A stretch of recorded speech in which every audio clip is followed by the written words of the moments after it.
Before we jump in, please hit that like button and subscribe for more content.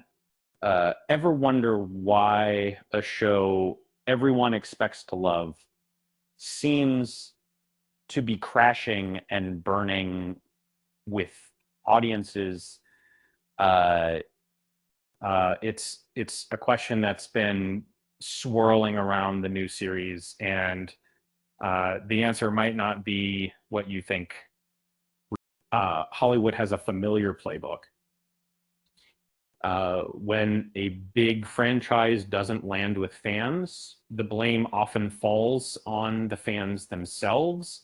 Um, um, this time it's the accusation of review bombing being thrown around, but is that the whole story? As of today, boasts a 87% critic score on Rotten Tomatoes, but flip to the audience score and it plummets to just 43%. That's a 44-point gap, a massive disconnect that can't be ignored. This pattern is becoming all too common. Critics praise projects during controlled previews, but the public responds with skepticism or outright rejection. Instead of acknowledging this divide, the industry often labels dissent as suspect. The term review bombing started as a way to describe coordinated efforts to manipulate scores. Now it's become a catch-all excuse for any negative audience reaction, even without evidence of coordination. It's a rhetorical shield deflecting any real examination. We've seen this happen with projects like, and by framing criticism as malicious, outlets avoid asking tougher questions about franchise fatigue or creative choices. But the story doesn't end with critic scores.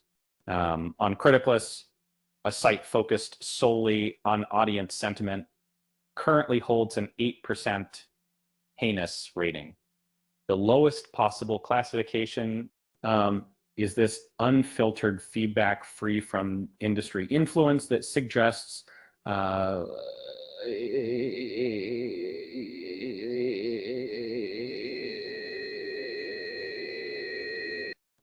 and it gets worse.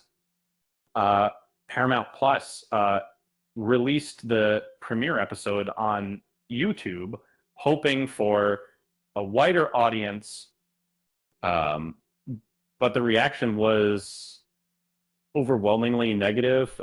Approximately 5,800 likes, compared to over 17,000 dislikes. That's a 74.6% dislike ratio. Nearly 3 out of 4 viewers reacted negatively. Bigger. This matters because YouTube reactions are immediate and honest.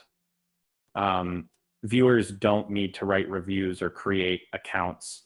They simply react to what they watched. A response this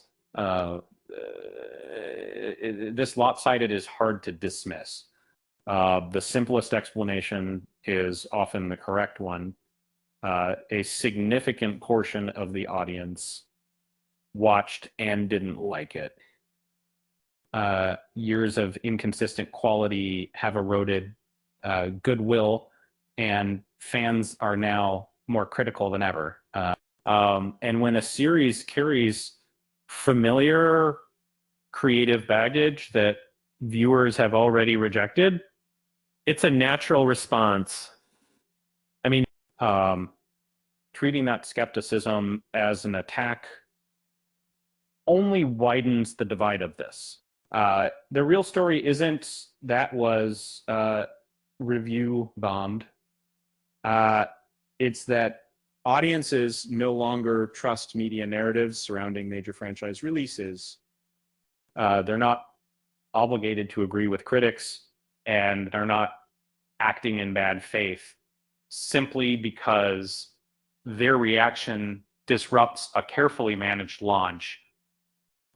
When critics, audience scores, fan sports, fan-only platforms, and YouTube data all point in the same direction, dismissing it as review bombing starts to look like denial. Speaking of things not landing well, what do you call a Starfleet officer who's always losing things? Lost in space. With that said, thanks for watching, and until next time.